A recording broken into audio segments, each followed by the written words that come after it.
বিশ্বকাপের দামামা বাজার ঠিক আগ মুহূর্তে ব্রাজিলিয়ান ফুটবলে বইছে উৎকণ্ঠার হাওয়া, যার কেন্দ্রবিন্দুতে রয়েছেন পোস্টার বয় নেইমার। ২০২৬ বিশ্বকাপের প্রস্তুতি হিসেবে ফ্রান্স ও ক্রোয়েশিয়ার বিপক্ষে হাই ভোল্টেজ প্রীতি ম্যাচের প্রাথমিক স্কোয়াডে কোচ কার্লো আনচেলতি নেইমারকে রাখলেও চূড়ান্ত দলে তার জায়গা পাওয়া নিয়ে এখন বড়সড় প্রশ্নচিহ্ন ঝুলে আছে।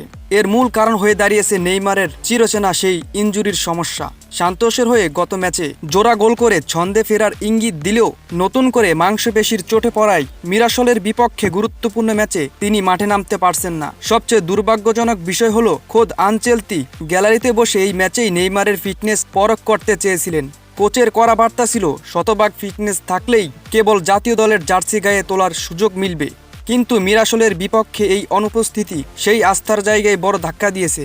২০২৩ সালের অক্টোবর থেকে জাতীয় দলের বাইরে থাকা নেইমারের জন্য এবারের এই চোট কেবল একটি ম্যাচ মিস করা নয়, বরং আসন্ন বিশ্বকাপের চূড়ান্ত স্কোয়াডে জায়গা করে নেওয়ার পথে এক বিশাল অন্তরায় হয়ে দাঁড়িয়েছে।